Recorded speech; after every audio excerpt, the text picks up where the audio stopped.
Esto es Geek Radio. Estudio. Bueno, Guayo, qué gusto tenerte. Pues hoy ya vemos mucho más gente, pues para los que nos siguen. Me acompaña Mauricio Orellana. Muchas gracias por la invitación, David. No, y ya vamos a estar interactuando todos. También se encuentra con nosotros José Ochoa. Gracias por invitarnos, por invitarme, David, y por invitarnos. Un placer. Y Jackie, y gracias por también ahí estar con nosotros, ¿oíste? Hoy tenemos un invitado. Gracias, Jackie. Hoy tenemos un invitado que se llama Rodrigo Martínez. Yo tuve la oportunidad de trabajar con Rodrigo ya hace varios años. Y Rodrigo, la última vez que hablábamos, nos contaba sobre su experiencia de salir de Guatemala a irse a desarrollar videojuegos, ¿va? A hacer videojuegos. Y yo le decía a Rodrigo que realmente está cumpliendo o cumplió el sueño de cualquier programador o de cualquier persona de tecnología, ¿va? Es como que es como el top del top del top. Entonces yo le decía a Rodrigo, mira, compartirnos tu experiencia, porque pues muchos que estamos acá, eh, también es parte de lo que queremos hacer en un momento, ¿verdad? Entonces, gracias Rodrigo por tu tiempo. No sé si nos querés contar algo, un resumen breve y pues ahí te podemos abordar con las preguntas. Claro, sí. Pues muchas gracias por la invitación. Nuevamente, soy Rodrigo Martínez. Yo llevo ya trabajando, bueno, vivo en Canadá, para que sepan todos. Yo me vine a Canadá hace 6 años. Bueno, recién cumplí 6 años. Como dijo David, soy desarrollador de videojuegos y me dedico particularmente... ¿Este es mi audio? Perdón, es que escuchaba un error, pero em, bueno, yo trabajo en desarrollo de videojuegos. Me dedico particularmente soy artista técnico.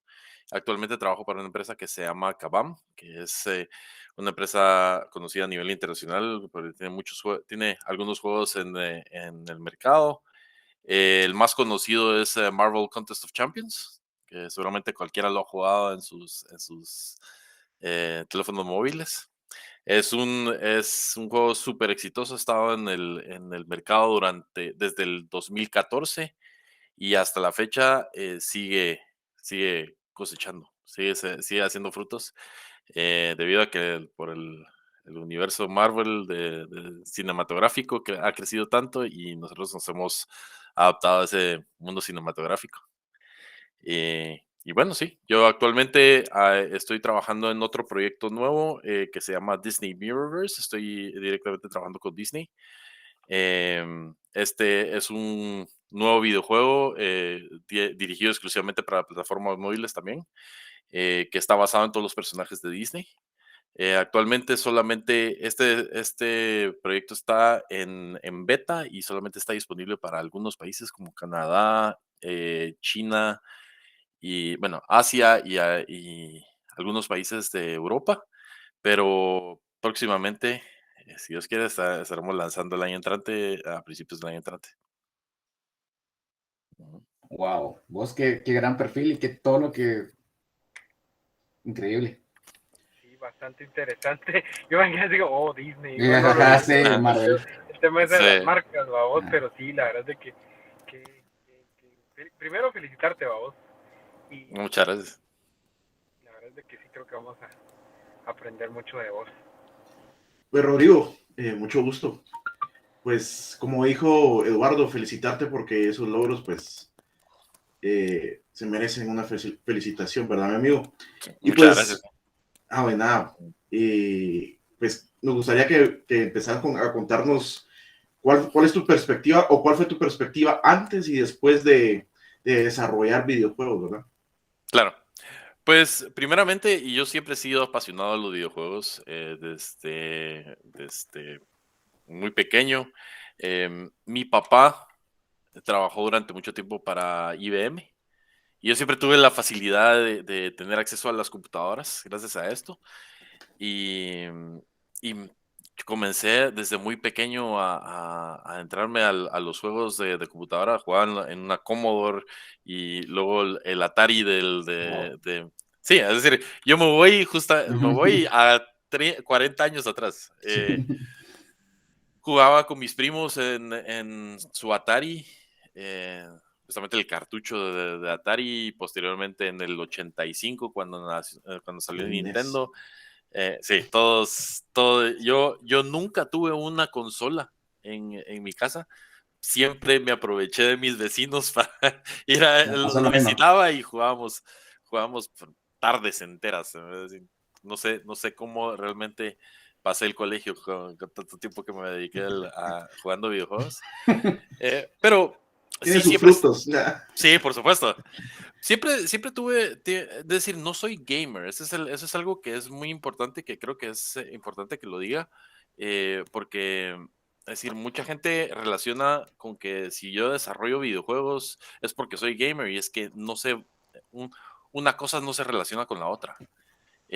A pesar de que son dentro del mismo mundo, el ser gamer significa que estás adentrado a la experiencia del videojuego, mientras que el desarrollador de videojuegos está enfocado al, a la generación de esa experiencia, desde la idea, el concepto, eh, toda la parte gráfica, la parte de programación, entender la música, entender cómo es el tema de producción detrás del videojuego.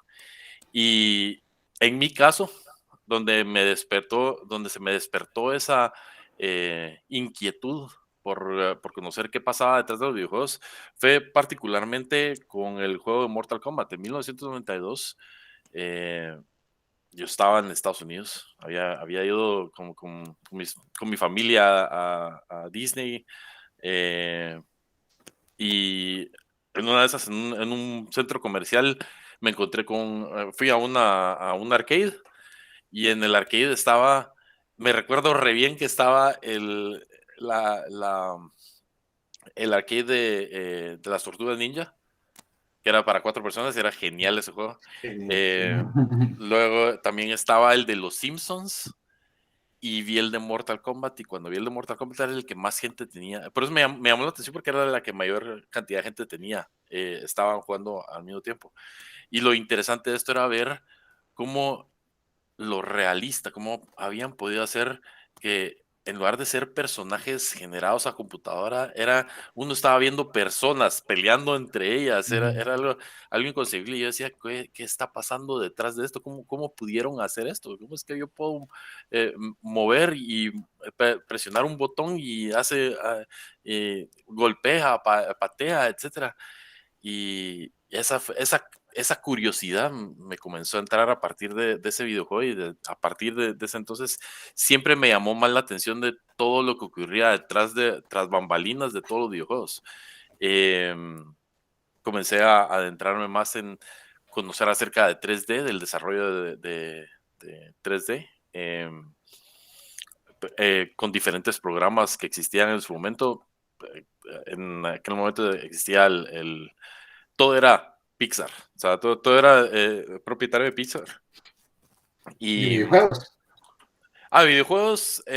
videojuegos era todo lo que era PlayStation, pero Ah, ok. um, digamos que siempre tuve amistades que tenían más de alguna consola novedosa, que alguien tenía un PlayStation o alguien tenía un Atari Jaguar, no sé, un Jaguar, no sé si se recuerdan de Mm, esa consola, sí, o el Dreamcast, que el también Dreamcast. por mucho tiempo sonó Fue también.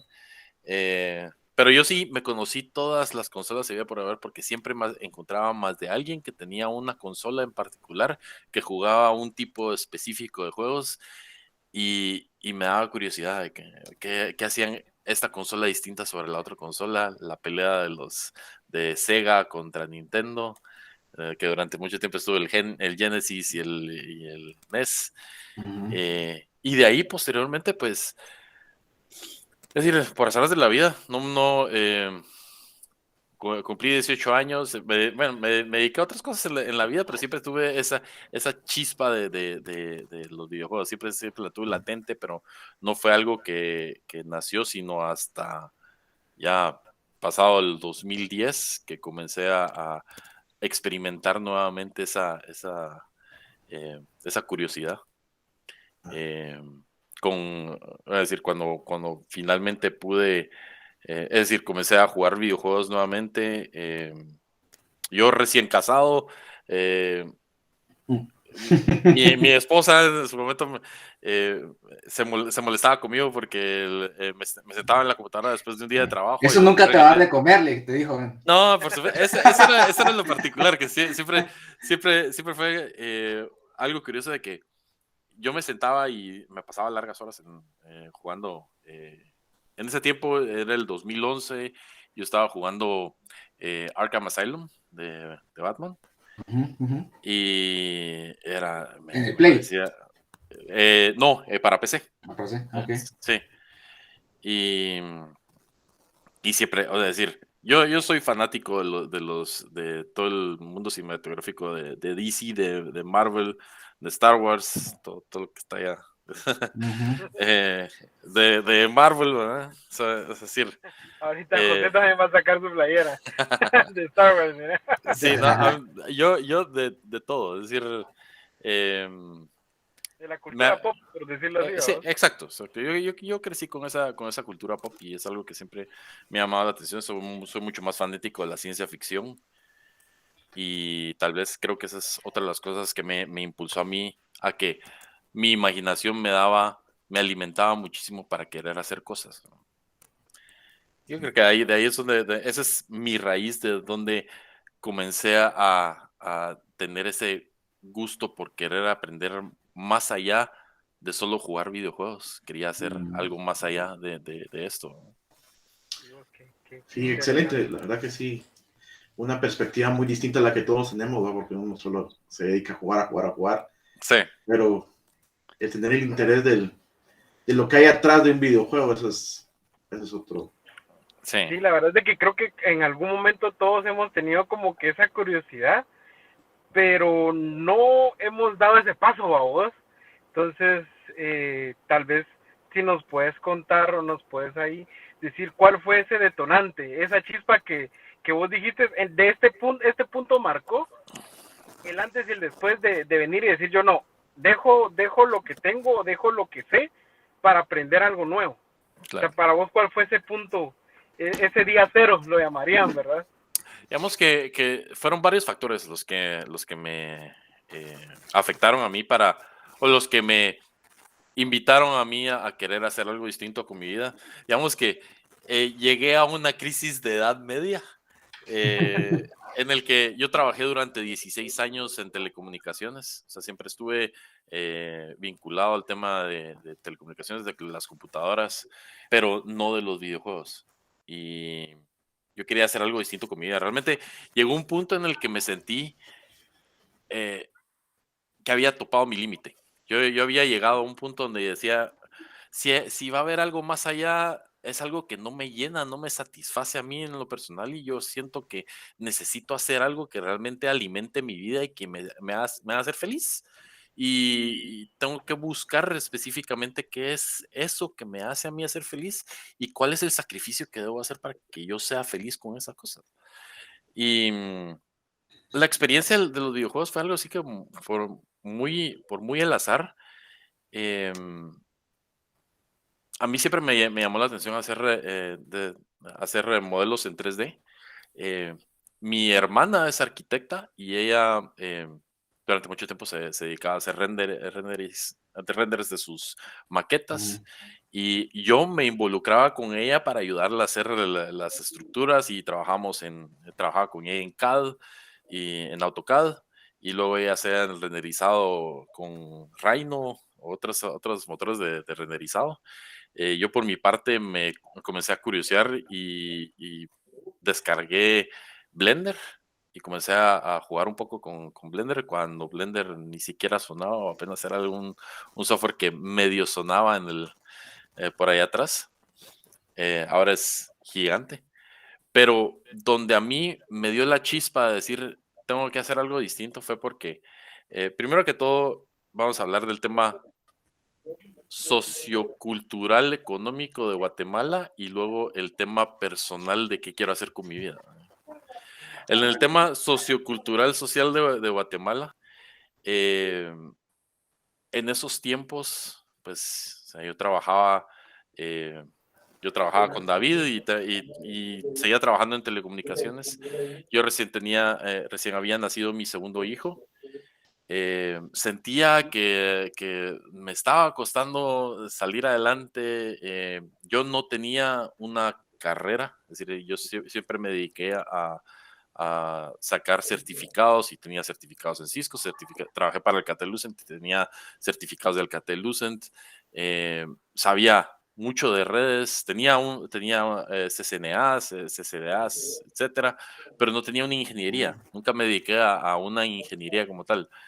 Y siempre tuve esa espinita de que yo quiero estudiar algo, pero la ingeniería no me llama muchísimo la atención, no es algo que sentía que me iba a dar mucho beneficio. Y eso desde que cumplí 18 años hasta la fecha, siempre nadé en contra de la corriente de la educación. Siempre pensé que la educación era algo que me salía a mí más fácil si yo lo hacía por mi cuenta, ser autodidacta, y de hecho así fue como aprendí a hacer muchas cosas en mi vida. Digamos que crear modelos en 3D aprendí por mi cuenta, viendo videos de YouTube, luego en Udemy. Siempre tuve esa inquietud de aprender de esa forma. Pero yo estaba estancado, yo estaba en un punto en el que quería hacer algo distinto con mi vida. Una vez descargué un videojuego que se llama This War of Mine, no sé si alguna vez lo han escuchado. El juego de This War of Mine ahora está disponible para dispositivos móviles y yo se lo recomiendo que lo descarguen si tienen la oportunidad.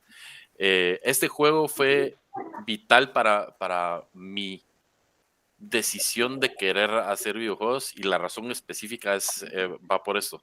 Este juego es un juego en el que el juego estaba ubicado en un momento de guerra donde hay una facción de militares y hay una facción de rebeldes, y entre ellos dos están peleando, pero uno no es ni los militares ni los rebeldes. Uno no es Call of Duty, que es un lado o es el otro. Uno es el refugiado, la persona que está en medio, que tiene que tratar de sobrevivir, tiene que tratar de ver qué hace con su vida para poder sobrevivir un ambiente de guerra. Otra perspectiva. Totalmente.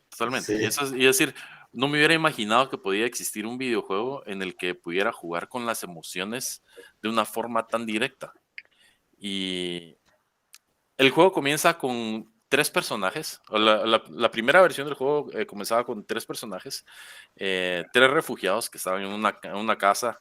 La casa estaba toda demolida, seguramente ya había pasado por algo, y uno tiene que sobrevivir durante N cantidad de días, viendo por sus propios recursos, salir a buscar qué comer, digamos, buscar alimentos, buscar medicinas. El clima en el videojuego se ambienta en invierno, entonces son momentos muy difíciles y hostiles.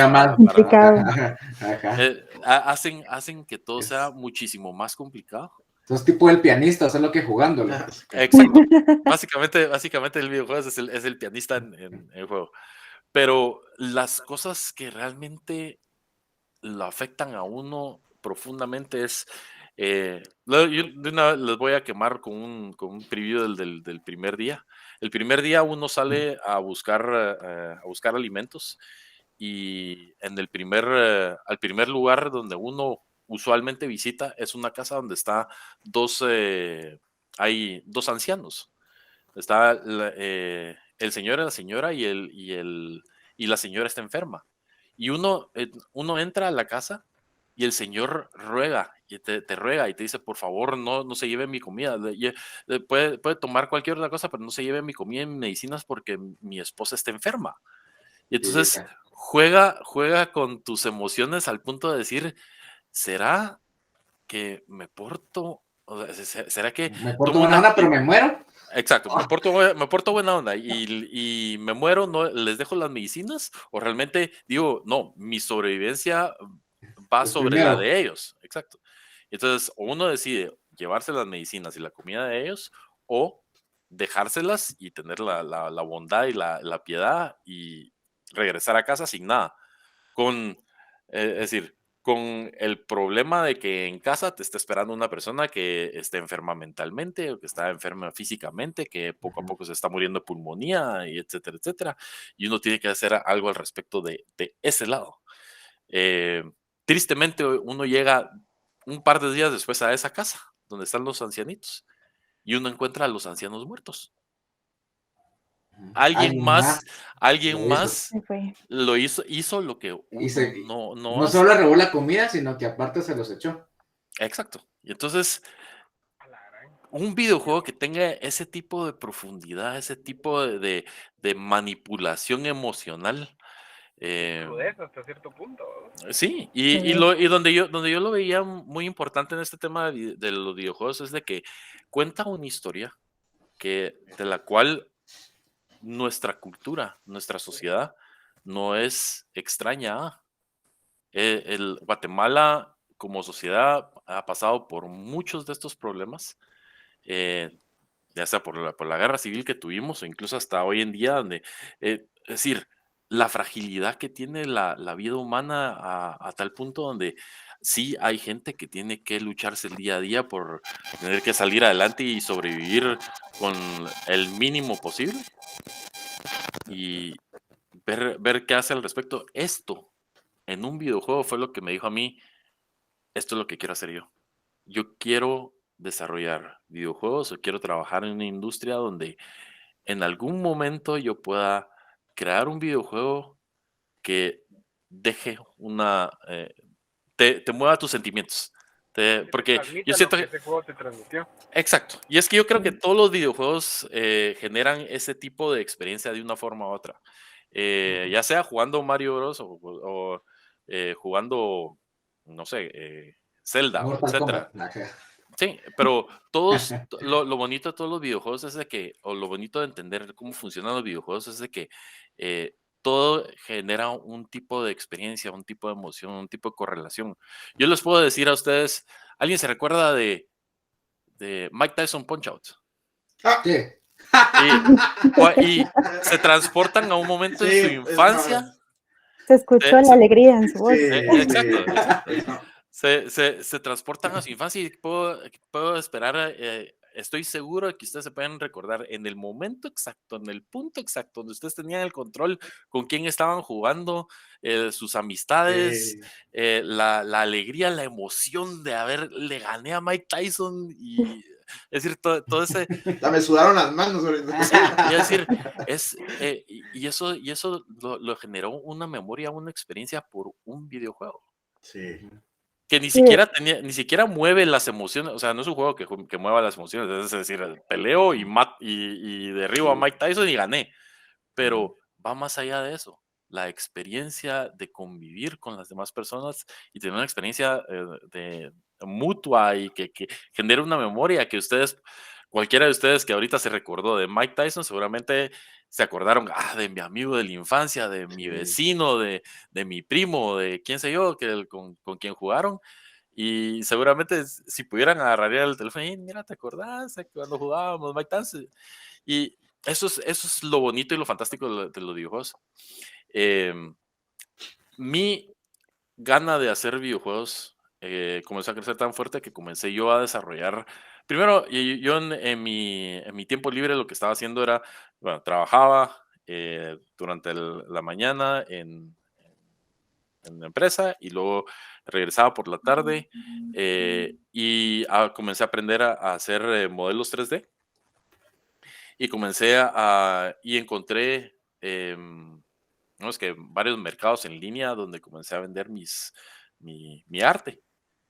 Y comencé a ver que personas me compraban, que yo si hacía una cajita, o que hacía un arbolito, que hacía cualquier objeto, y me lo compraban, que de $1, de $5, de qué sé yo. No me volví millonario con eso porque, olvídense, si uno dependiera de hacer solo eso, se muere de hambre. Tiene uno que ser mucho más versátil para realmente poder generar ingresos con esas cosas. Y Pero, cuéntame, ¿y ¿cómo? tenías alguna, qué pensaste tú al momento de que se empezaron a vender tus juegos de esa manera, o lo que tú realizabas? Cuando comencé a vender mis productos, eh, me pareció interesante porque decía, primero que todo, no me consideraba un artista. Y segundo, uno tiene como que ese síndrome de impostor donde dice, "Ah, pero es que no hay, yo sé que hay gente que ha estudiado para ser artista 3D y yo simplemente estoy haciendo, no sé, estoy haciendo una cajita, un carrito, un qué sé yo, pero la gente lo compra y y a la gente le llama la atención, a la gente le gusta. Y con esto hice un contacto, un muy buen amigo que continúo teniendo hasta la fecha, con el que conversé muchas veces y él trabajaba, bueno, él trabaja para la industria de los videojuegos. Y él me decía, mira, tu arte es muy bueno y tú deberías de considerar la opción de trabajar en esta industria. Y comencé a investigar, comencé a indagar qué es lo que tenía que hacer para poder comenzar a entrar poco a poco dentro de esta industria. Me metí a Udemy, bajé tutoriales de cómo desarrollar en Unity, cómo desarrollar en Unreal Engine. En esos tiempos apenas si estaba sonando el tema de Unity o de Unreal. Era más que todo, bueno, para que yo pueda desarrollar videojuegos hay algo importante. Tengo que aprender a programar. A mí la programación no me daba, pero no me entraba, ni siquiera me podía entrar de este lado. Ni la programación ni la matemática. A pesar de que em, fue hasta recientemente, hasta más en adulto, que me comenzó a gustar la matemática, pero yo nunca fui fanático de la matemática. Hay esperanza para nosotros, fíjate. Todavía. Sí. Sí, no, y es Mire, que eso es lo bonito, porque descubrir que con la matemática es un elemento muy importante para desarrollar videojuegos. ¿Por qué? Porque está eh, trigonometría,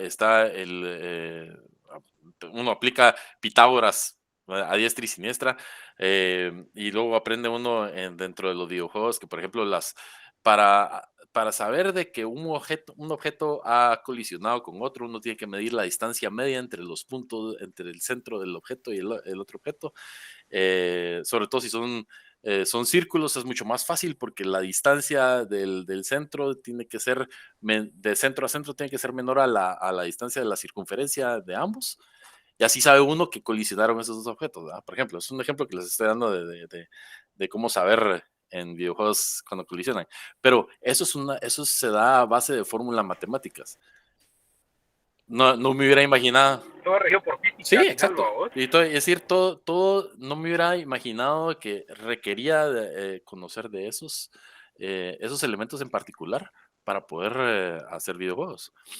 Pero es decir, sin tener un título, sin saber mucho acerca de esto, comencé a indagar más a fondo de qué es lo que podía hacer y encontré que comencé a conocer más acerca de la industria de videojuegos a nivel mundial. Y no es nada de qué lamentar. Es decir, mucha gente, yo cuando le decía a muchos de mis familiares y amigos, les decía, miren, me llama la atención la industria de los videojuegos, todos me decían que estás loco, pero ¿cómo te vas a dedicar a hacer videojuegos? Eso es perdedor, eso es...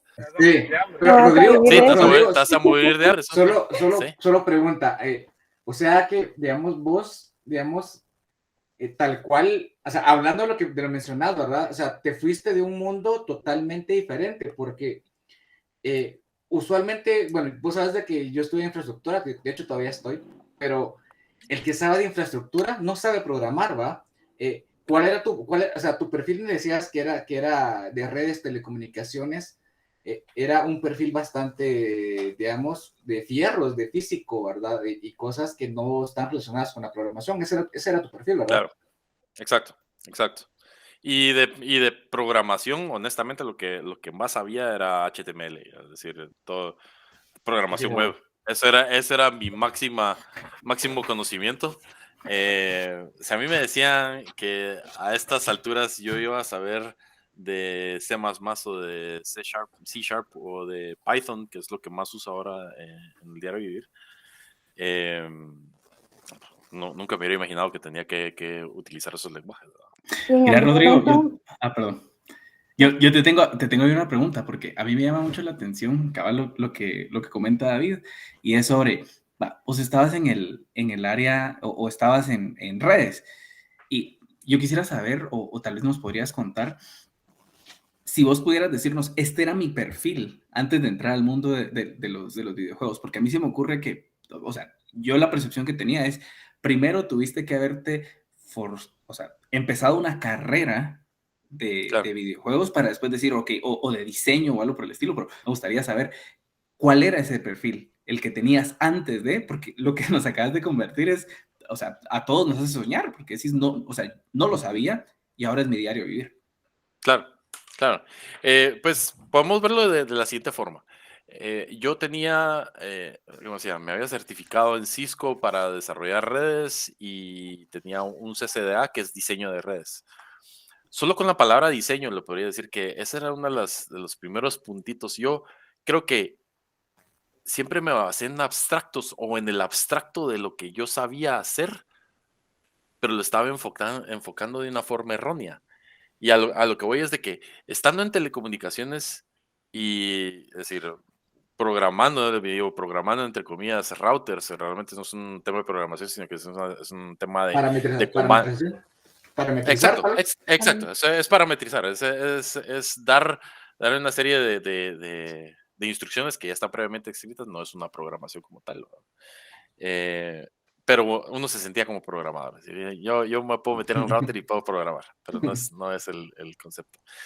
Pero sí es de vital importancia tener al menos ese tema abstracto de conocer cómo funciona una computadora, cómo funciona, eh, es decir, si ustedes saben armar una computadora, si ustedes saben instalarle el sistema operativo, saben de una forma u otra, han visto o conocen de que alguien les ha mencionado, es que existe Python, existe C++, existe C Sharp, existe JavaScript. em, Eso es donde uno comienza a curiosear, donde decir, esos programas hacen algo específico en el mundo, pero hay gente que ha agarrado eso algo específico y lo ha vuelto un videojuego. Porque han hecho videojuegos de HTML, han hecho videojuegos en Python, han hecho videojuegos en Flash, eh, en- han hecho videojuegos en todos esos lenguajes de programación, eh, y se usan hasta al día de día. Es parte de un estándar que existe a nivel mundial. Em, pero mi base específica fue de que no fui un ingeniero, pero siempre tuve esa curiosidad de querer educarme más. Y creo que el beneficio que tiene mucha gente que se mete a una carrera técnica de ingeniería, ya sea ingeniería en telecomunicaciones, ingeniería en sistemas, ingeniería electrónica, es de que uno tiene la facilidad de interactuar con este tipo de interfaces que de una forma u otra crean un fundamento que eventualmente lo único que tiene que hacer con ese fundamento es cambiar la mentalidad o cambiar la idea de que este lenguaje que aprendí para hacer este tipo de cosas sirve para hacer este tipo de funcionalidades, pero puedo agarrar ese tipo de funcionalidad y meterlo a otro concepto donde puedo desarrollar un videojuego, donde puedo desarrollar una idea, un concepto, una interacción de diferentes tipos. Em, y creo que si todos tienen esa curiosidad de aprender ingeniería, no es como que tienen que tirar la ingeniería a la basura, porque, o sea, de que yo ni siquiera terminé estudiando una carrera en ingeniería, yo terminé estudiando desarrollo de videojuegos, donde aprendí a programar, pero también aprendí a diseñar Es decir, hacer modelos en 3D, a texturizar, aprendí todo el proceso de producción de un videojuego. Eh, es decir, desde su fase conceptual hasta su fase de lanzamiento, e incluso es interesante, pero los últimos años uno aprende a...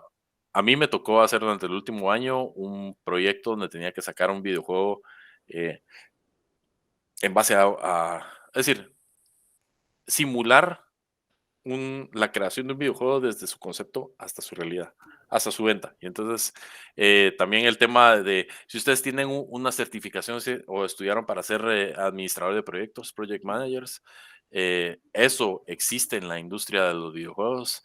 Si ustedes estudiaron para hacer, no sé, hay mucha gente que se dedica a sistemas de calidad. Quality assurance es algo que es súper utilizado en videojuegos.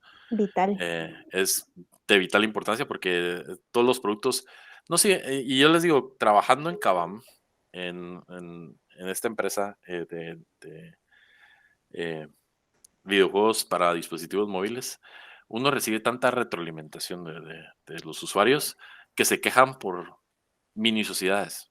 Y uno tiene que ser, pero uno tiene que ser ojo al águila, ojo de águila para encontrar esos problemitas.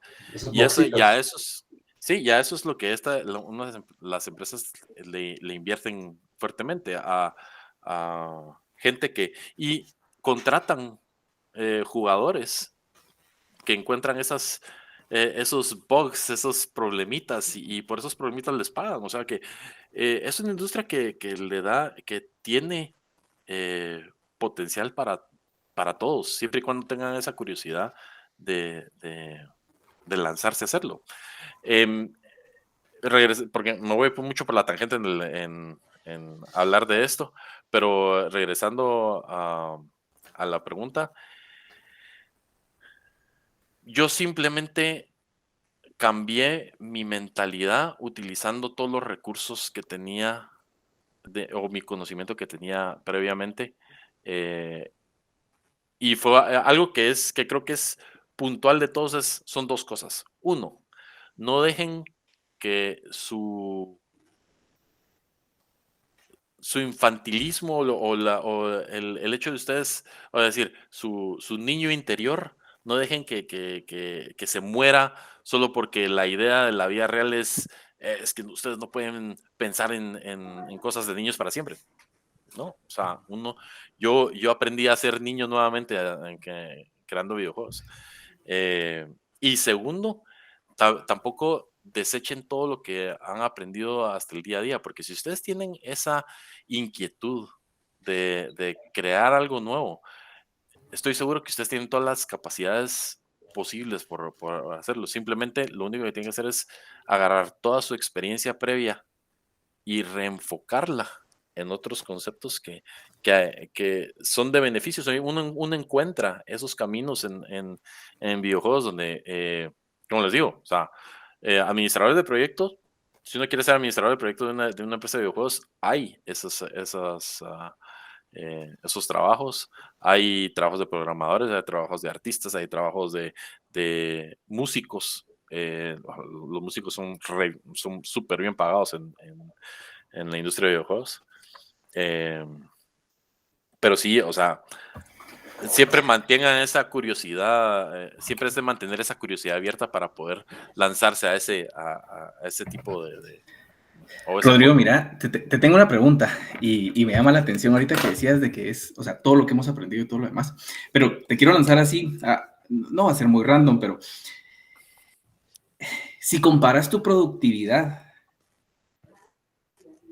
antes de dedicarte a algo que te apasiona o algo que te gusta tanto como nos lo has venido expresando durante la conversación, ¿ha habido un incremento o es la misma? Porque podría ser de que, mira, mi cultura de ejecución o la manera en la cual yo trabajo siempre ha sido dar lo máximo, pero si te gusta tanto, ¿qué tanto se incrementa tu productividad? Yo creo que sí se incrementa exponencialmente. Y es porque, vámonos a lo básico, si no te gusta lo que haces, no lo haces con pasión, no lo haces con ganas. Lo haces porque es que hay que hacerlo, es que tenemos que hacerlo. Todos tenemos esa cantaleta de que lo tengo que hacer porque es mi pan de cada día, porque es que tengo que hacer el dinero para la casa, para etcétera, etcétera.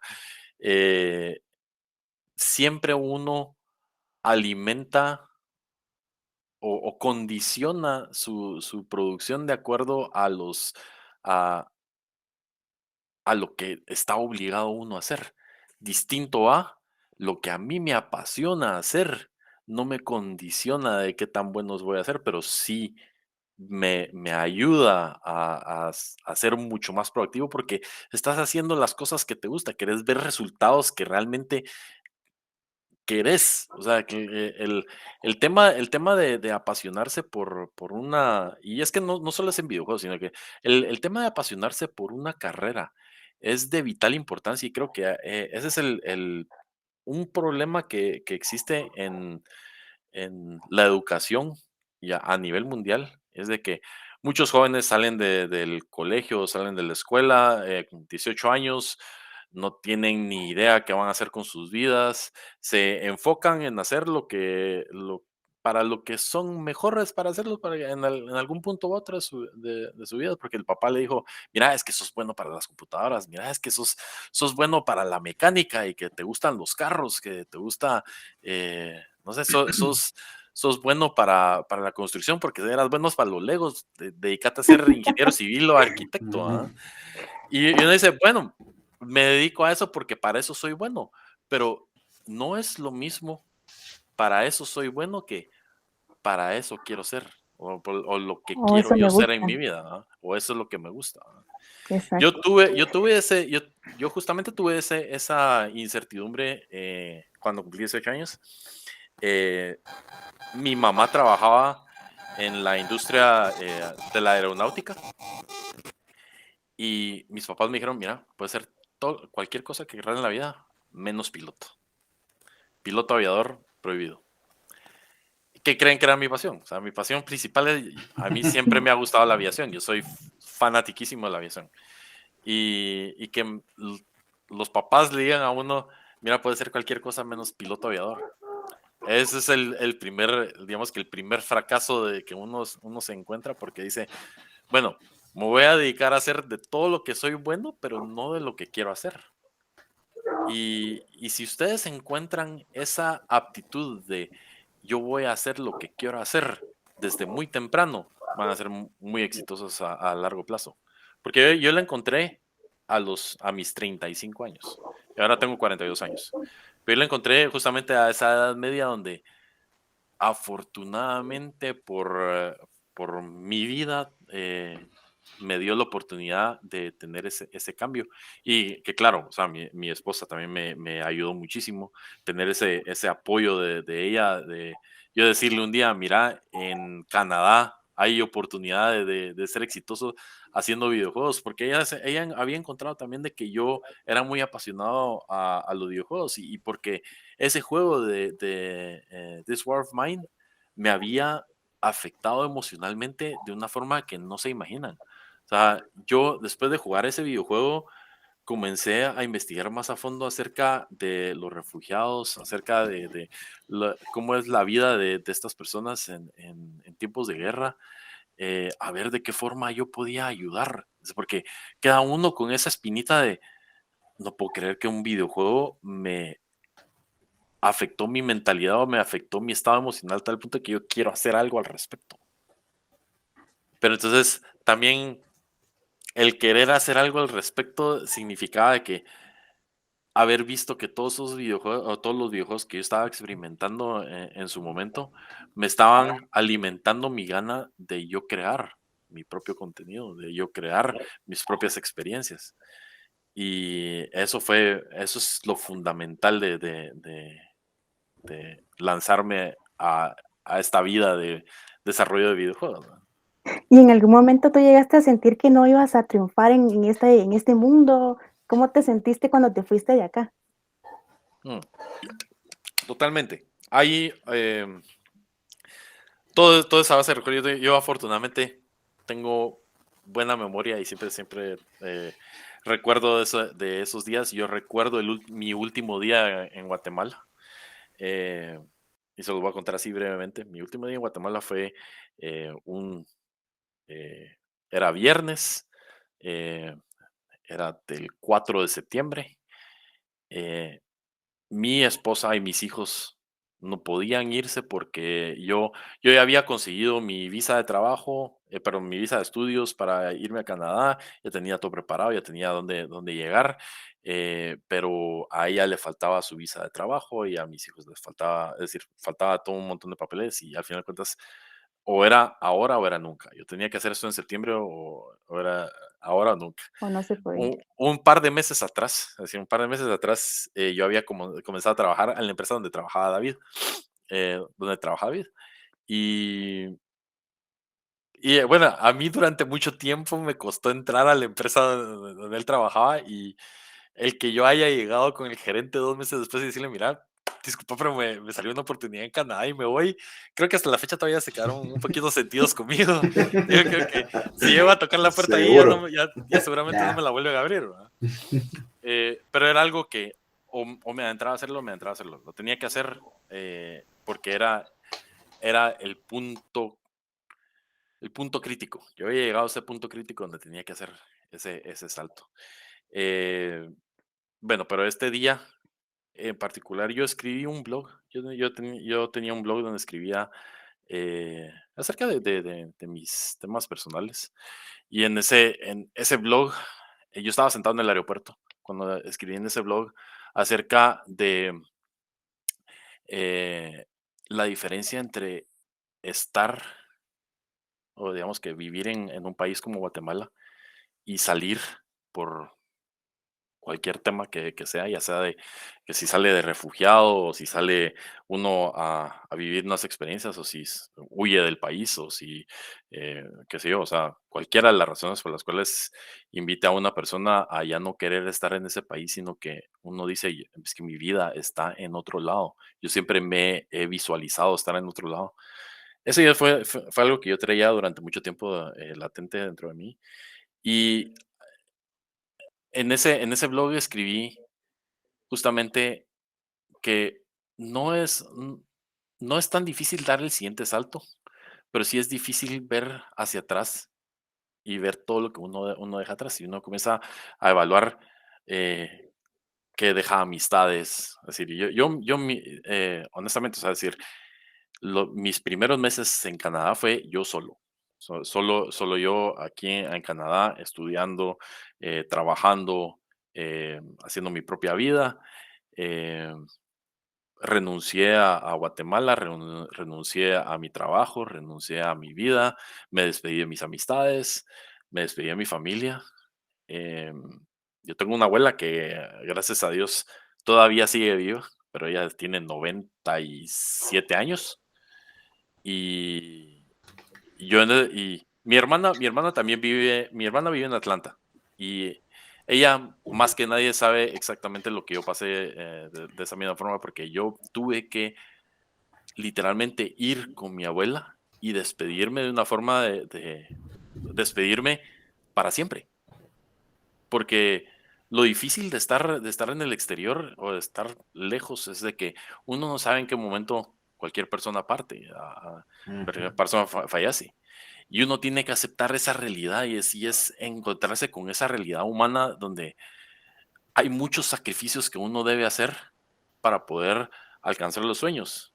Pero quien no hace esos sacrificios o quien no toma en cuenta esos sacrificios, pero no solo es hacer los sacrificios, sino que valorarlos, darle valor a ese sacrificio, porque es entender de que uno está haciendo un gran esfuerzo por hacer algo mejor por su vida. Eso es súper importantísimo. Mucha gente toma, eh, toma a la ligera ese tipo de decisiones. Dice, es que aquel se fue porque le salió mejor vida en otro país y dichoso aquel que anda Se por consiguió una allá. patoja. Ajá, sí. No, es o envidia o es qué sé yo, pero siempre hay como ese prejuicio de que quien se va y vive en otro país es porque está mejor. Créanme que el que estar solo yo estuve aquí solo durante muchísimo tiempo, es súper difícil. No es algo que sea de envidiar, es algo que toma muchísima fortaleza de hacer. Pero también las decisiones o sea, tomar esas decisiones y sacrificios que han decidido hacer, que no los desanime, que no lo tiene a uno que desanimar, sino que al contrario, les tiene que dar fuerza de entender de que lo que están haciendo es por un bien mayor. Yo me vine aquí porque quería hacer videojuegos, pero adicionalmente porque quería ofrecerle una mejor vida a mis hijos. Sí. Sí, de seguro sí son decisiones muy difíciles, ¿verdad, Rodrigo? Claro. ¿Y cómo fue tu adaptación en otro país? ¿Encontraste, qué decirte yo, algún rechazo por ser extranjero o roces en grupos interraciales, como sucede en Estados Unidos, que en Estados Unidos sí hay choques en grupos interraciales? ¿Será que de igual forma es en Canadá? Canadá es completamente distinto a Estados Unidos. Uno No somos celebridades ahí en Canadá. Canadá, Justin Bieber que anda ahí.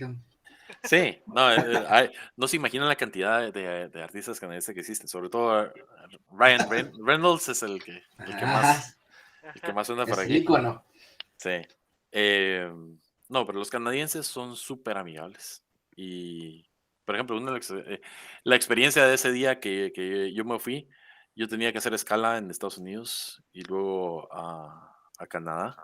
Cuando llegué a Estados Unidos, me metieron al cuartito, me indagaron por qué iba yo a Canadá, por qué iba yo solo, por qué llevaba esa cantidad de dinero, por qué, etcétera, etcétera. Yo sentía que ya no llegaba a Canadá.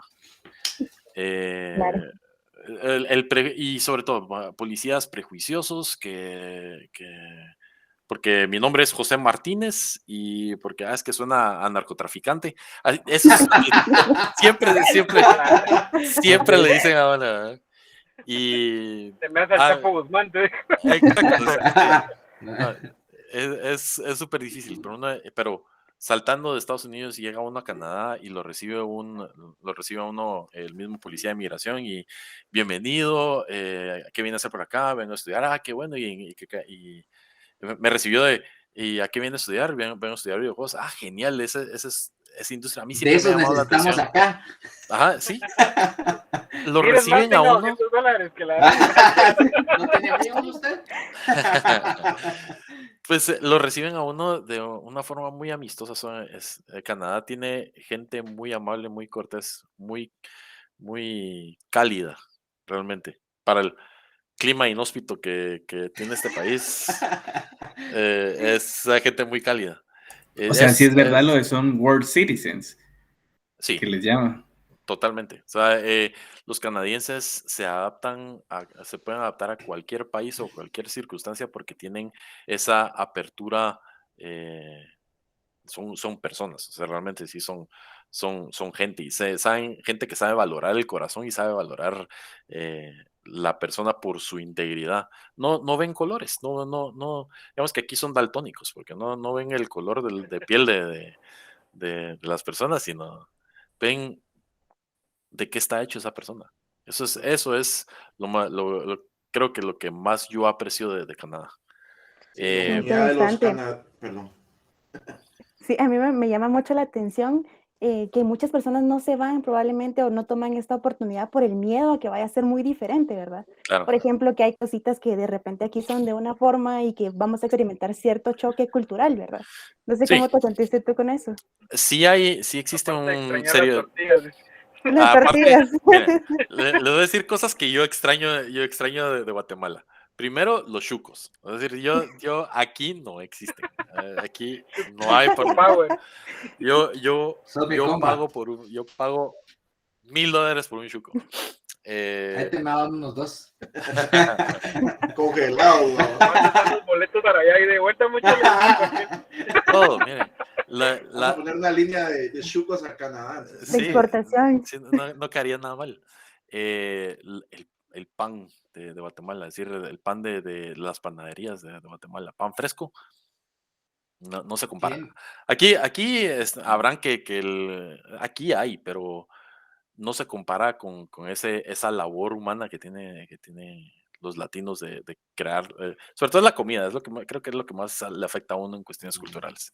Extraño los ya difuntos crispines. Es decir, uno tiene aquí que los Twix y todos los chocolates habido por haber, pero nada como un crispín. Nada como un buen crispín. Exacto. Nada, ¿qué más extraen? Los tamalitos. O sea, aquí hay gente, hay comunidad latina, comunidad guatemalteca. Hay restaurantes, la mayoría son restaurantes salvadoreños, pero también le hacen a uno comida de su país. O sea, aquí sí hay pupusas. No sé si encuentra uno pupusas.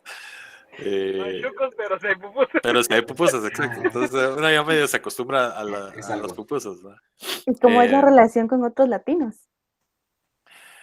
Mi experiencia personal con otros latinos o con otras culturas fue muy interesante porque, y esto no, pongo un aviso de antemano que no quiero con lo que voy a decir intentar herir las susceptibilidades del guatemalteco. ¿Sí? Yo me vine a encontrar con guatemaltecos envidiosos, tristemente. Porque la mayoría de guatemaltecos son los que yo encontré aquí en la comunidad en Canadá, es gente que se vino durante el tiempo de la guerra civil o posteriormente de refugiados y que vinieron aquí sin un centavo, sin saber qué poder hacer por su vida y comenzaron poco a poco a salir adelante. Y yo les doy el respeto y les doy el mérito que tienen ellos de haber hecho eso. Sin embargo, fue una de las reuniones en invierno, cerca de Navidad, creo que había un convivio de guatemaltecos. Y dije, bueno, voy a ir a ver y conocer otros guatemaltecos eh, del- de la localidad. Y cuando llegué, ¿cómo? A chutear un poco. Y A ustedes saben chutar, que a chutar un poco y conocer más de la cultura. ¿Va? Y es decir, no voy a negarlo, o sea, yo mido 1,90 m. No soy el guatemalteco particular de Promedio. chaparrito, sino que El promedio. O sea, promedio. yo me paso del promedio. Además de que, bueno, ahora ya estoy pelón, pero solía ser un poquito castaño claro. Entonces, el canchito. Donde iba de ida y de regreso, era el canchito. Yo llegué ya te va a allí. querer con todo, con tocino. Exacto. Pues cuando yo llegué a esta reunión, todos preguntando que bueno, ¿y dónde viene y qué está haciendo? Y yo les dije, bueno, yo viví en la capital, vengo a estudiar, a desarrollar videojuegos y estoy estudiando en este college. Y cuando yo comentaba acerca de que cómo había sido mi vida, me preguntaban cómo había sido mi vida, y bueno, y que yo trabajé en telecomunicaciones y que entre ahorros o sea, que yo mismo me estaba financiando digamos que este financiamiento de estar aquí era por mis propios medios. Era como un tema de que ellos no podían concebir que alguien podía venir de esa manera. Es así como que, este viene pagado por papi o qué sé yo, son temas muy, muy estúpidos, honestamente, porque no tengo otra palabra para decirlo. Y muy propio Y de nosotros, de nuestra cultura, porque estando aquí en Guatemala también pensamos de esa misma forma. lo triste es eso, de que yo pensé que venir aquí me iba a deshacer de esa mentalidad cangreja que, como le dicen, de que todos tenemos que jalarnos hacia Cangreja abajo. en la cubeta. Exacto. Y tristemente me vine a encontrar, no puedo juzgar que el 100% de los guatemaltecos sean así, porque sí he conocido guatemaltecos aquí que son súper amables, son lo máximo y los quiero un montón. De hecho, uno de mis mejores amigos de aquí es guatemalteco. eh, yo lo conocí desde hace mucho tiempo porque yo sí, bueno, estudié un tiempo en la Universidad del Valle, aunque no saqué la carrera, pero desde ahí lo conocía yo a él y, y nos hicimos grandes amigos, ya nos hicimos aquí muy grandes amigos, y a través de él he conocido otro tipo de personas de otras culturas, incluyendo guatemaltecos, pero la mayoría de guatemaltecos que me vine a encontrar aquí, me vine a encontrar con una cultura muy, muy cerrada, una cultura muy, muy conflictiva. Muy Y envidiosa. pero no me gusta pensar de que no me gusta juzgarlos completamente porque sé que ellos pasaron por las dificultades que tuvieron Sí. que pasar y lo único que desafortunadamente me vine a encontrar un, un trago amargo, digo un trago amargo de que la cultura guatemalteca es así porque así hemos vivido durante mucho tiempo y es difícil cambiar ese tipo de raíz, ¿verdad? Pero Correcto. en cuestiones de culturas latinoamericanas, mis mejores amistades son los colombianos. Los colombianos, tengo muchísimas amistades colombianas, porque son súper amables, súper, como dicen, súper pasieros, les encanta hacer amistades, son súper hogareños. Yo en el tiempo que estaba yo aquí solo, eh, los que conocí, latinos, colombianos, siempre, hey, vente, que juntémonos, que hagamos algo, que no te sientas solo, que aquí hay familia, aquí te vuelves el tío, te vuelves el primo, qué sé yo, y así se va uno relacionando. ¿Y a Y esas ese, personas tú las conociste dentro de la empresa donde trabajas o fue en esas reuniones? no, fue en esas reuniones. Fue en el college donde yo estudiaba, que era en Algonquin College, había una comunidad internacional de estudiantes internacionales. Y entre esa comunidad, pues había un grupito pequeño de estudiantes latinoamericanos. La mayoría eran colombianos que venían a estudiar desarrollo web o programación o cualquier otra carrera técnica. Y ahí poco a poco nos fuimos haciendo amistades. Y luego comencé a conocer más gente, me invitaban a grupos y conocía más gente local que trabajaba en diferentes industrias. La mayoría son gente lo bonito de la cultura latinoamericana en Canadá es que sabe o conoce muy bien qué es trabajar desde el suelo para arriba. Y eso es algo que cualquier inmigrante en cualquier país aprende. Y eso es un estigma que creo que si alguien quiere lanzarse a estudiar a otro país o a vivir otro país o hacer su sueño en otro país, tiene que cambiar su mentalidad principal de que cuando lleguen allá, ustedes son el suelo. Ustedes no son el más alto. Nadie que llega a ningún país es el más alto. Todos somos el suelo y todos aprendemos del suelo para arriba. Y una vez uno tiene esa mentalidad de que yo soy del suelo y del suelo voy para arriba, cualquiera va a ser exitoso. Aquí, Perdón, dale. no, yo aquí trabajé en diferentes, es decir, digo, después de trabajar como, entre comillas, ingeniero en telecomunicaciones para diferentes empresas y tener un buen salario y, es decir, trabajar y tener un tipo de prestigio que le da ese tipo de trabajos a uno, o de técnico, o de programador, etcétera. El Y que programa los routers. exacto, Ah, sí, exacto. El IT, de pasar de IT a, bueno, necesito trabajar y ¿dónde puedo ir a trabajar? Y McDonald's me da una plaza nocturna de cajero de 7 de la noche a 2 de la mañana. ¿Y la aceptas? ¿No la aceptas? Claro, la acepto. Y comienza uno de cero. También hay diferentes trabajos que comienzan así desde muy pequeños, que en Guatemala los ven feo. Y tristemente, no sé por qué razón, eso es un trabajo, es algo que todo, y regresamos a ese punto, ¿verdad? Que es un trabajo que tal vez algunos lo hacen porque lo tienen que hacer, pero hay otros que los hacen porque les apasiona. Una historia muy particular, rápida, es en el college que yo estudiaba, conocí un salvadoreño que era la persona que hacía mantenimiento en el college. Y todos los días que me encontraba, hey, ¿cómo va Rodrigo? ¿Cómo está? Porque es salvadoreño. Y él feliz.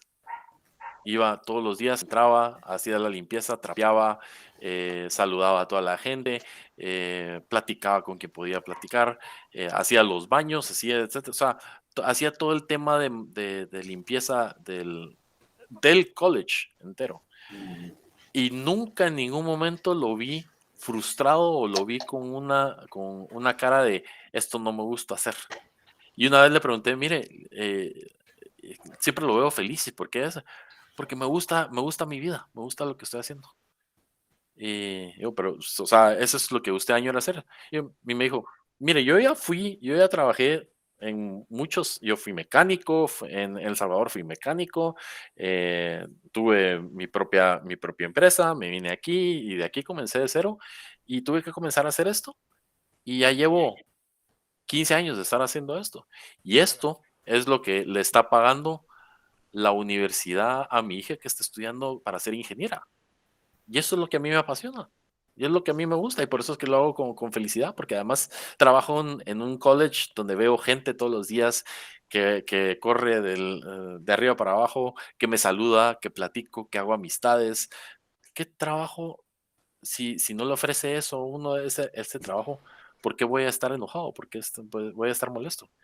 Me pegó, me caló muchísimo esa actitud, porque dije, bueno, no es necesario, regresamos ahora a ese punto, ¿verdad? Que a veces la gente tiene que hacer porque tiene que hacer, pero hay gente que parecería que tiene que hacer lo que tiene que hacer, pero les apasiona y lo hacen con gusto. Y él, de janitor de un college, pero lo hace con pasión y con gusto.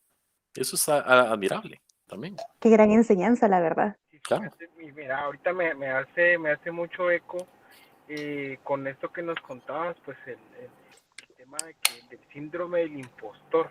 Me llama la atención porque te acompañó ese síndrome, hasta qué punto lo dejaste en la frontera, por decirlo así, cuando llegaste a Canadá lo sacaste de la maleta, porque, o sea, creo que hay muchas cosas que uno trae, por decirlo así, como lastre, ¿vos?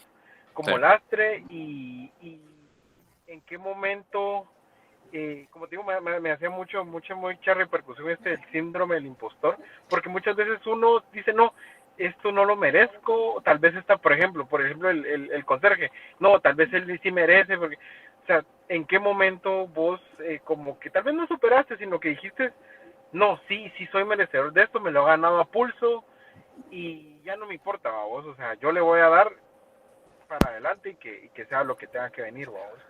Claro, el síndrome del impostor es algo que creo que hasta la fecha lo sigo teniendo, pero eh, creo que es algo bien valioso, porque, es decir, es un arma de dos filos, porque como síndrome de impostor, la esencia del síndrome de impostor es que uno no se siente suficiente o suficientemente capaz para hacer lo que uno está haciendo.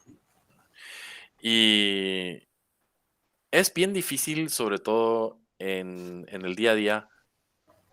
En mi caso personal, yo trabajo de artista técnico para Kabam. En resumen, ¿qué es lo que hago como artista técnico? Yo tengo que darle soporte a los artistas y tengo que darle soporte a los animadores, a los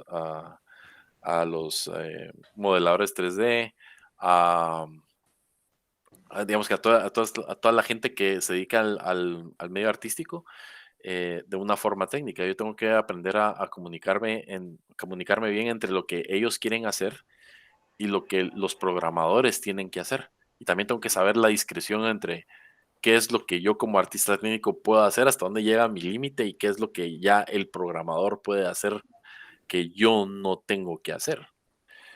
Y entonces el síndrome de impostor entra en el punto en el que yo entiendo muy bien lo que el artista dice y cuando yo llego con el programador me, me siento inferior porque no soy 100% bueno para la programación. Conozco la programación, pero siento que no tengo suficiente comunicación o no soy tan hábil para comunicar el tema de programación con el programador o qué es lo que quiere hacer el artista con el programador. Y entonces el síndrome de impostor comienza a tomarse uno de decir, es que no soy suficiente, es que no puedo hacerlo, es que no lo voy a lograr. Y cuando uno lo ve como esa dificultad, sí uno tiende a topar y a atascarse, a limitarse de sus, eh, habilidades. sí, de sus habilidades, de sus destrezas.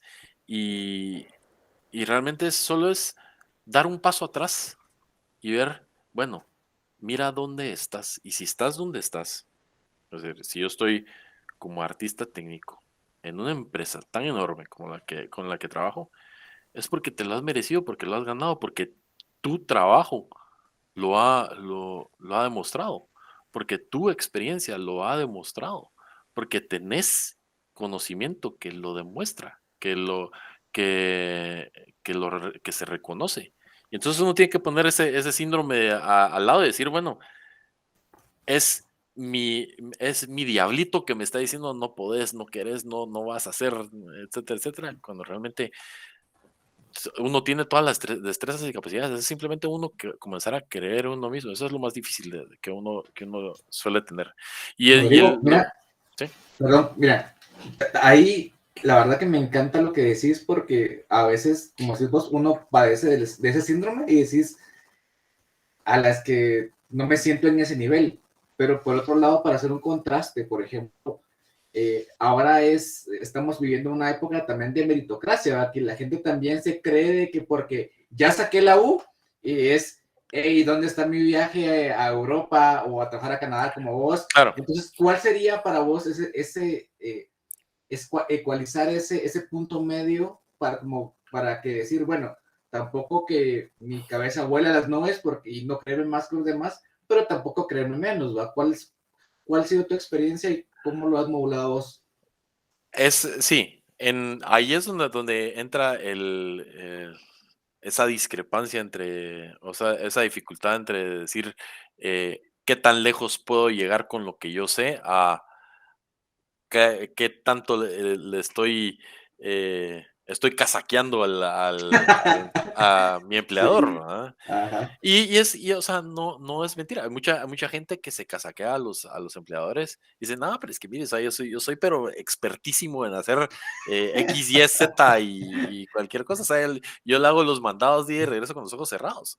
Eh, hay mucha gente que tiene o sea, tiene ese sobreestímulo del ego, que luego cuando los ponen a la hora, cuando los ponen a trabajar o a sacar el trabajo, no dan bola No dan la talla. y no dan la talla, exacto. Y es que el, lo importante de todo esto es saber discriminar bien, o saber discernir entre qué sé yo y cuáles son mis destrezas, que sea hasta la fecha y dónde están mis dificultades, pero importante y ojo, ¿qué voy a hacer para superar esas dificultades?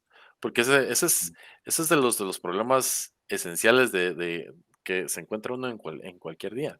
Y uno tiene que ver todo de ambos lados, es decir, el lado donde yo tengo los beneficios y el lado donde yo no tengo lo suficiente.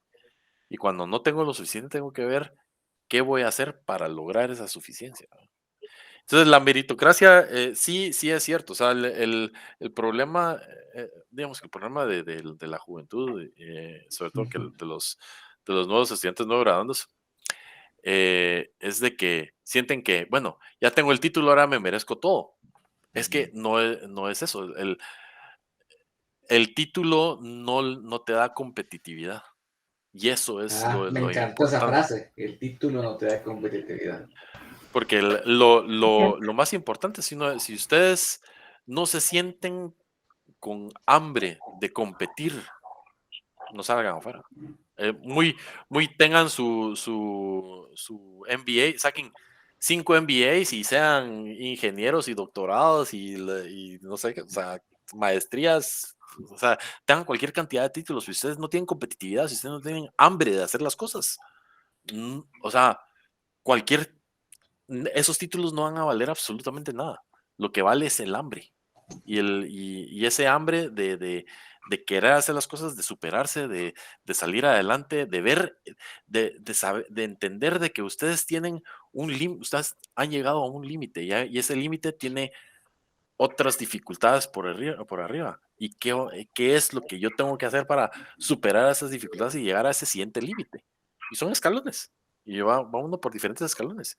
Y sí, regresando al tema del síndrome de impostor, eso es de las dificultades más difíciles que uno tiene como el síndrome de impostor, sobre todo por el tema cultural de que en Guatemala a uno le hacen la cantaleta, es que mira, es que no sos lo suficiente bueno, es que yo se los voy a decir aquí, ser educado o recibir una educación en Canadá donde hay maestros que lo promueven, lo apoyan y no se sienten eh, amenazados de que, es que ahí viene el siguiente a quitarme mi chance. Y eso es algo que existe en Guatemala y que yo me lo topé muchísimas veces en mis años de estudios universitarios.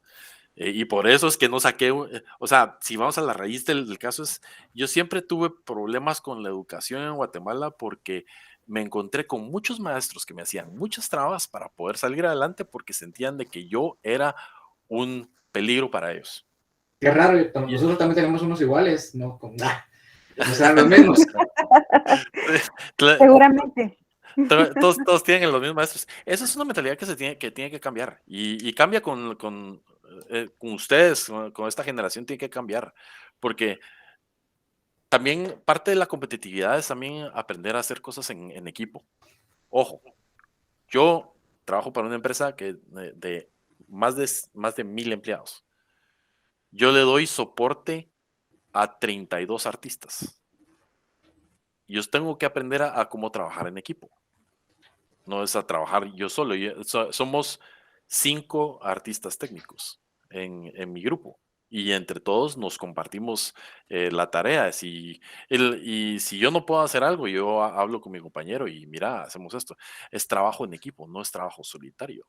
Y eso también es importantísimo, que ustedes, para salir adelante hay dos formas. Hay hay la forma individual y la forma grupal.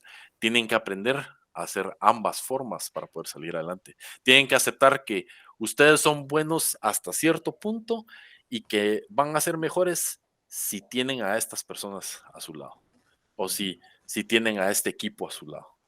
El saber valorar el individuo dentro de un equipo es indispensable, es importantísimo. Y el saber valorarse ustedes dentro de un equipo es muchísimo más indispensable.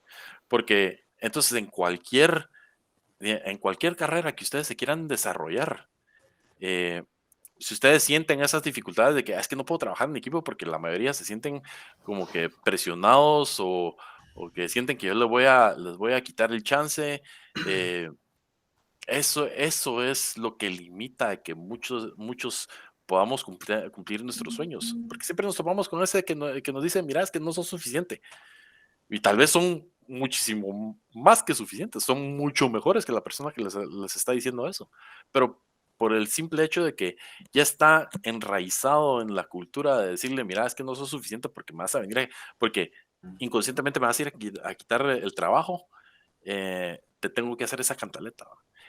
Tienen que quitarse esa mentalidad, tienen que quitar ese pensamiento y decir, no, yo soy bueno para hacer las cosas y sé lo que sé hacer y voy a lograr aprender a hacer más cosas. Tener una mentalidad positiva, tener una mentalidad de, de éxito y de salir adelante y seguir hacia donde ustedes quieren llegar. Eso es importantísimo. Mira, Rodrigo, yo te tengo ahí una pregunta. Como mencionabas, y quiero conectar ahí algunos de los temas que nos comentabas, el de los escalones y el siguiente nivel, pero a mí me llama mucho la atención y lo conecto también con el trabajo en equipo. Es otro idioma, o sea, vas a otro país, es otro el idioma. O sea, ¿cuál fue tu experiencia con el tema? O sea, ¿ya tenías previo conocimiento, o sea, ya dominabas el idioma? Y la otra cosa es como llegas y tenés que tener ese switch de, ok, ya no es español, Sí. es otro idioma. Sí. ¿Cómo te fue con...? Yo afortunadamente ya sabía inglés y digamos que mi bilingüismo ya era muy bueno. Eso me aventajaba muchísimo. El único problema es de que Canadá es también bilingüe, pero es francés-inglés. Y yo francés no puedo, pero francés solo el pan. A todos les digo así. Francés lo único que sé es el pan. De ahí francés nada. Pero sí, sí, hay se hace un switch del idioma. Hay quienes dicen que cuando uno habla otro idioma, uno es otra persona. O tu personalidad es distinta. Yo creo que sí es cierto hasta cierto punto. Porque sí sé que, por ejemplo, yo Sí, soy exitoso hasta cierto nivel hablando inglés. Porque tengo ya una personalidad que ya está prehecha para para ese concepto. Y mi personalidad en español es otra persona. Yo sí lo reconozco, yo sí reconozco Sí, que son dos personas distintas. Eh, pero los fundamentos son los mismos. Mi fundamento de éxito y mi fundamento de sacrificio y de salir adelante y de reconocimiento de las capacidades que uno tiene, eso es lenguaje universal, ¿no? Pero sí, definitivamente tiene uno que aprender a hablar muy bien el inglés, pero tampoco necesitan hablar inglés perfecto. Y a razón de que, por ejemplo, yo tengo compañeros indios. eh, Ojo, digo indio porque es que tienen que aprender de que en nuestra cultura hemos aprendido muy mal a definir quiénes son las personas. El indio, para mí, es la persona que viene de India, no es el hindú. El hindú La es religión. una religión. la Exacto, religión, exacto. exacto. Entonces, tengo compañeros indios que mastican el inglés y lo hablan, pero pésimo. Pero pero no es necesita. entendible. Es entendible, exacto. Ah, O es sea, bien entendible. saben comunicarse, saben comunicarse. Entonces, es más importante saber comunicarse que entender, que saber el idioma. Y Mm, eso es ok. impecable. Y poco a poco, conforme van eh, expandiendo su día a día y la interacción de día a día, eventualmente terminan hablando el idioma con tal facilidad que se vuelve su idioma primario. A mí el inglés es mi idioma primario aquí. Yo ahora solo entre ustedes y mi familia es de que yo hablo español porque lo demás es siempre inglés. Sí, sí, sí, me imagino.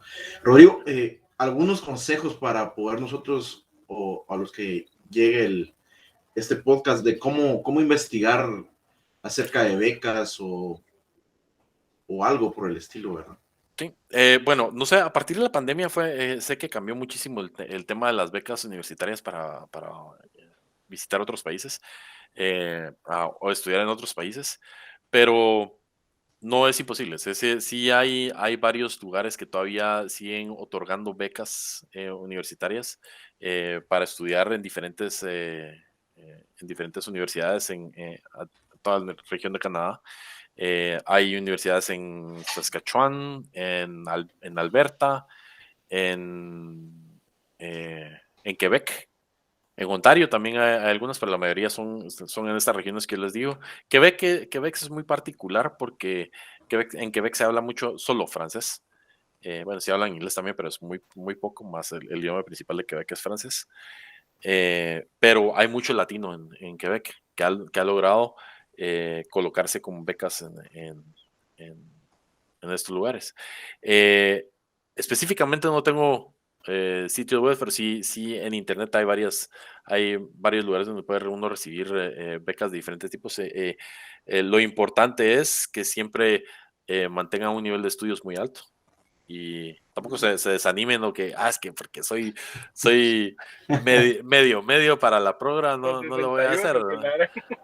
Sí, no, y es solo que, por ejemplo, también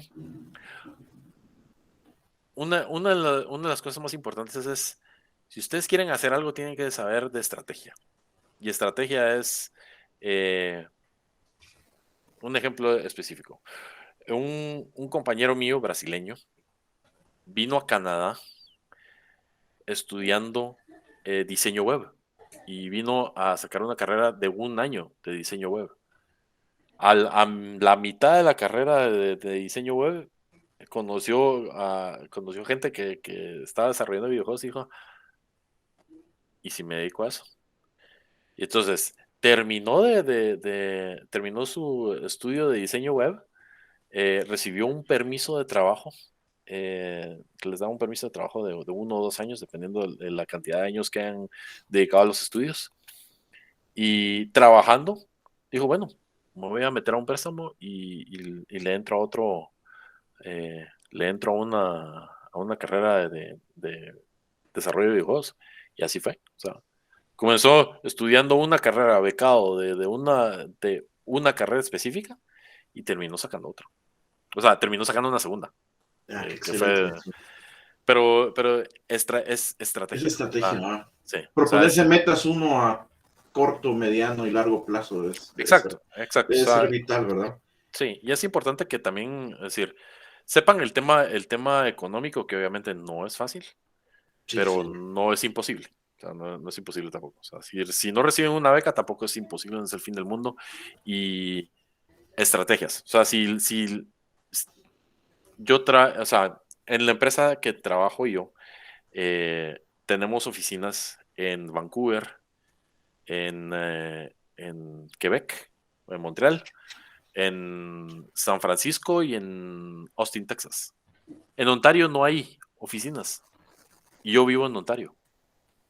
Entonces Ya. diría, ¿cómo es que yo trabajo para una empresa de Quebec, perdón, de Vancouver, estando en Ontario? Y es porque ahora tienen la bondad de que la pandemia a todos les ha dado la bondad y el beneficio de que ahora no importa donde ustedes estén, siempre y cuando tengan la experiencia y tengan el conocimiento, puedan estar en una isla en el Caribe, sentados frente al mar, programando para una empresa grande. Que la destreza no la da el lugar, no la da la ubicación, la da ustedes, a lo que ustedes Exacto, quieren hacer. Y exacto. ¿Y ujú. qué tan tarde puede ser para pedir una beca, Rodrigo? Ahorita sí es tarde. Ah, Es decir, el ciclo académico en Canadá es igual al ciclo gringo. Se comienza en septiembre y terminan en abril, mayo. La mejor temporada para aplicar a becas es a partir de mayo hasta agosto, más o menos. Eh, pero o sea, puede tomar un tiempo, puede tomar desde ese intervalo de tiempo de mayo a agosto a un año anterior. Es decir, ya. pueden comenzar a aplicar ahora y se les dé la beca para salir hasta el año siguiente. Pero no es imposible, o sea, siempre sí hay forma de encontrar esa beca. Solo es de buscar y asesorarse muy bien, financiarse muy bien y saber saber hasta dónde tienen ustedes o la experiencia que ustedes tienen actualmente, pero nuevamente, no descarten lo que ustedes conocen actualmente. Si ustedes quieren aprender a hacer videojuegos, ustedes lo pueden comenzar a hacer desde sus casas. Es súper fácil. O sea, les voy a decir, la fórmula secreta es tener imaginación, tener un sentido de dirección y estrategia nuevamente, tener ganas de hacer las cosas, porque eso es importantísimo. Importante. Tener una computadora con una tarjeta gráfica grande, que les diga una Nvidia, una GTX 1080 para arriba, mucho espacio en disco duro, eh, bajar de cualquiera de los dos motores actuales, que es Unity o Unreal, eh, meterse a Udemy, buscar tutoriales, meterse a YouTube, puede meterse a Brakis en YouTube. Brakis les enseña a hacer pero cualquier cantidad de cosas en Unity. Eh, Comenzar a educarse un poquito más en matemáticas y poco a poco e indagar qué es desarrollar videojuegos. Entonces, y Blender, descarguen Blender. Bueno, Y si tienen Photoshop, pues también Photoshop o algún programa que sea similar. Photopea. excelente. Excelente consejos, pero ¿mirás como limitante la edad para pedir una beca o tener familia como limitantes para, bueno, por lo visto, con la cuestión de familia, vos no lo ves así, pues? No, Canadá, así como otros países, siempre, y es que, es decir, yo le estoy dando la fórmula a Canadá, pero también está Australia, está Nueva Zelanda, hay muchísimos países en el mundo que se dedican a la industria de los videojuegos. Canadá no es el único que tiene la fórmula perfecta. En Australia se desarrolla también, se desarrollan videojuegos. En Japón se desarrollan muchísimos videojuegos. Eh, la industria de los videojuegos, eh, digamos que los 5 países que más desarrollan videojuegos a nivel mundial es Canadá, Estados Unidos, Japón, eh, Gran Bretaña, el Reino Unido y Australia. Esos Entiendo. 5 países donde más se desarrolla. Claro, Latinoamérica, Brasil tiene muy fuerte en el tema de desarrollo de videojuegos. Hay muchos artistas brasileños que son, pero eminencias en la industria. Eh, y pues o sea, el país no tiene la fórmula perfecta. La fórmula perfecta la tiene el que ustedes comiencen a indagar y a buscar todos esos lugares y eventualmente hay. Porque un ejemplo de una empresa gigante, Ubisoft, tiene presencia creo que tiene presencia en más de 20 países del mundo. Está en México, está en Brasil, está en Sudamérica, está en Canadá, en todos lados, en Estados Unidos, en Europa. Sí. Y así como Ubisoft, hay cualquier cantidad de otras empresas que también siempre andan contratando personal. Excelente. Al principio pues nos mencionabas que fuiste influenciado por tu papá, de cierto modo, para el mundo de la tecnología, ¿verdad, Rodrigo? Y ahora, pues, por lo que hemos conocido de tu persona, vos también tenés familia y tenés 2 hijos, así creo que dijiste, ¿verdad? Sí. ¿De qué forma guías o querés guiar a tus hijos a ese mundo de tecnología? Bueno, si es lo que querés para ellos. Claro. Yo con ellos he aprendido a ser abierto. Mi diferencia entre, o sea, Menos no soy, aviación. no. Si ellos quieren ser aviadores, eso creo que es algo que no puede uno hacer. Bueno, vamos a ver. Voy a ordenar un poco mis ideas aquí, porque primero que todo vivo en un país donde la apertura mental es enorme. O sea, aquí no hay discreción de raza, no hay discriminación de credo, discriminación de, Orientación sexual. orientación sexual. Es decir, todos, aquí Justin Trudeau lo decía que a Canadian es a Canadian es a Canadian. Aquí todos somos por iguales. No hay discriminación de ese tipo. Eso es algo que Estados Unidos todavía no ha logrado llegar a ese tipo o a ese nivel de apreciación de una El persona, prójimo. del individuo, exacto. Y entonces, sí, cuando uno aprende o uno entiende que existen esas aperturas, las limitantes para mis hijos, ellos no tienen limitantes. Y en mí, personalmente, yo no les voy a influenciar ese mal credo que recibí durante mucho tiempo en Guatemala, que es que querés ser, no sé, querés dedicarte a trabajar en McDonald's, perdedor. No, sí. Yo a mis hijos estoy dispuesto a decirles, mira, ¿qué quieres hacer por tu vida? Yo quiero ser, por ejemplo, mi hijo menor le encantan los cómics, fanatiquísimo de los cómics. Siempre que vamos al centro comercial, hay una tienda de cómics que está a cuatro cuadras de la casa y, y siempre que pasamos enfrente, dice, podemos pasar viendo. Y él se pasa horas viendo los cómics y le encanta ver el tema de cómics. Y yo sé que él poco a poco va a seguir adquiriendo esas ganas de ser ilustrador. Yo, si él quiere ser ilustrador, que sea el mejor ilustrador del mundo. Y yo lo voy a fomentar para que él sea el mejor ilustrador o lo que él quiera hacer. Mientras tanto, mi hijo mayor, él está perdido en todos lados. Él quiere ser basquetbolista y luego en la época de invierno quiere jugar hockey. Luego quiere hacer videojuegos. Luego quiere hacer todo.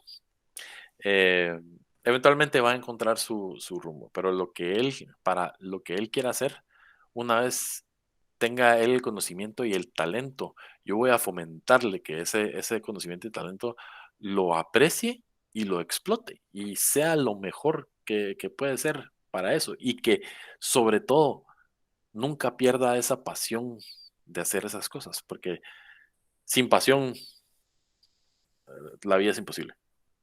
Rodrigo, la verdad que muchas gracias.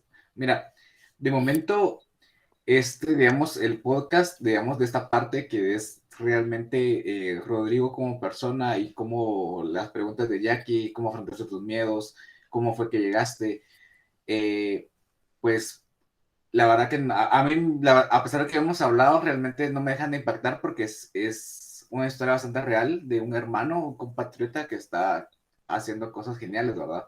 Sí.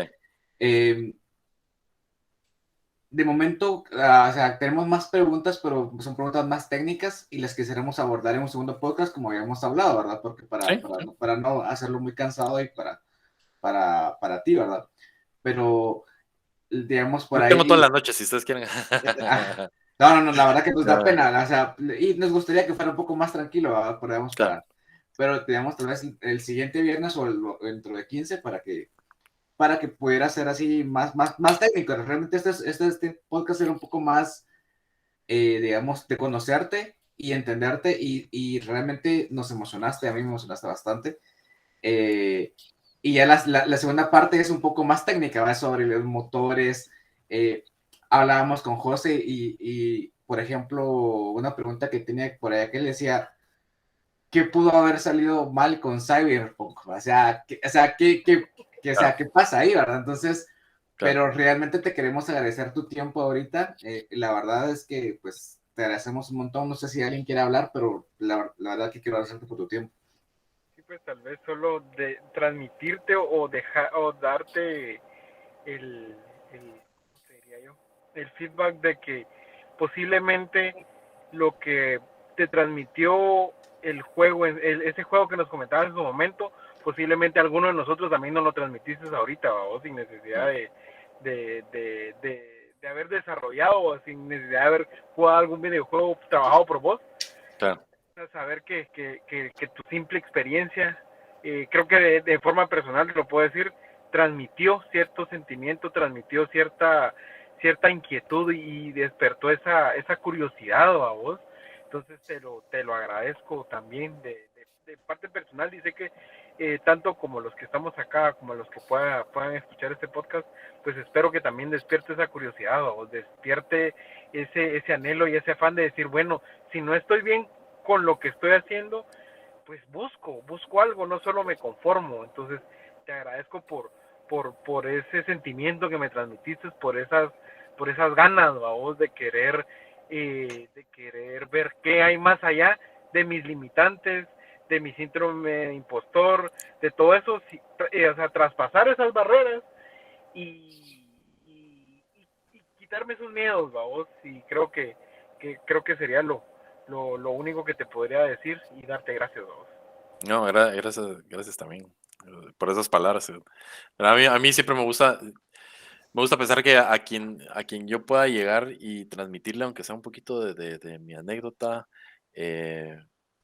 no para vanagloriarme de que es que yo hice esto, sino al contrario, a mí me gustaría educar y me gustaría eh, darle a la gente mi conocimiento y darle mi experiencia para que la gente también compartirle esta experiencia con ellos para que puedan hacerlo, para que no se queden con los brazos cruzados, decir aquí terminó, aquí llegué a mi punto, sino que al contrario, que sea el, el punto donde ustedes, o el punto del catarsis donde o el ajá.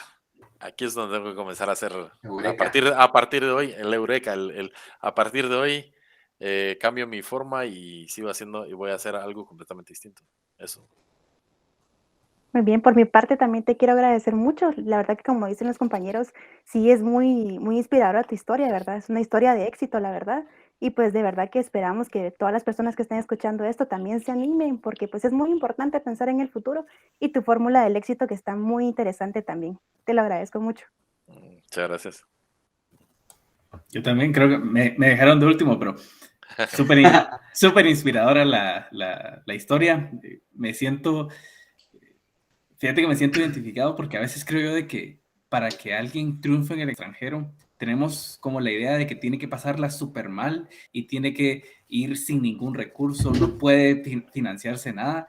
Y cuando decías eso de que o sea, la comunidad que te tocó conocer era así como, mano, o sea, vos sos privilegiado, pero al final es los años que estuviste invirtiendo vos en conocimiento, lo autodidacta, toda esa información que fuiste almacenando y me hace mucho sentido con lo que en algún momento decía Steve Jobs, ¿verdad? O sea, conectar todos esos puntos en ese momento de tu vida donde decís, o sea, tengo conocimiento ahí guardado, almacenado en el cerebro, los junto y ahora hago algo que me apasiona. Yo me quedo con eso y gracias por compartirlo, Sí. de verdad. Sí, y qué bueno que queda también esta experiencia de conocimiento en ustedes de que no desprecien, no menosprecien lo que ustedes han hecho hasta la fecha o el conocimiento que ustedes tienen guardado, porque eso es importantísimo para salir adelante. Nadie que sea exitoso en su vida puede decir, es que yo comencé a ser exitoso a partir de los 40. No, todos somos exitosos en el momento que nacemos. Y eso es importantísimo, porque en el momento que nacemos, nosotros tenemos que comenzar a aprender a vivir, aprender aprendemos de quién es nuestra mamá, quién es nuestro papá, cómo es nuestra vida, nos educamos, salimos adelante, hacemos amistades, todas esas experiencias se van llenando, se van recolectando, van creando o van formando a la persona que ustedes son actualmente. Y eso no se puede descartar para decir, yo descarto a esa persona y a partir de hoy soy una persona completamente distinta. No lo descarten. Todo eso tiene cosas de muchísimo valor que conforme van a ir pasando los años se van a ir acordando de que qué bueno que aprendí a hacer esta cosa, qué bueno que soy de esta forma, qué bueno que, por ejemplo, yo, qué bueno que soy sociable, porque si no hubiera sido sociable, no hubiera tenido éxito aquí, ¿va? Pero sí, eso es que ustedes tienen el conocimiento actualmente y han sido formados hasta la fecha, todos quienes me escuchen, todos han sido formados de una forma específica y no hay que desperdiciar esa formación, sino que al contrario, hay que simplemente buscarle la manera de que se vuelva algo provechoso para ustedes. Y no solo provechoso, sino que los inspire a hacer cosas nuevas. Eso es lo más importante, ¿no? Pues, y de igual forma, Rodrigo, muchas gracias por tu tiempo, gracias por tu experiencia de vida, por compartirla. Creo que a todos nos deja algo y algo que para aprovechar en nuestras propias vidas, ¿verdad? Y eso pues es de mucho valor para cada uno de nosotros. Te lo agradecemos de todo corazón. Muchas gracias a ustedes. Gracias por su tiempo. De verdad que No. qué bueno que se hayan organizado a hacer esto y enhorabuena, que siga. Sí, tal vez nos mencionas qué día tenés tiempo, tal vez la próxima semana o dentro de 15 y revisamos agendas y así pues podemos continuar con la charla un poco más técnica, ¿va? Sí, con mucho gusto, a la misma hora, el mismo canal. Sí. Listo. Sí, aún hay más, como diría Sí. el ya difunto. Ajá.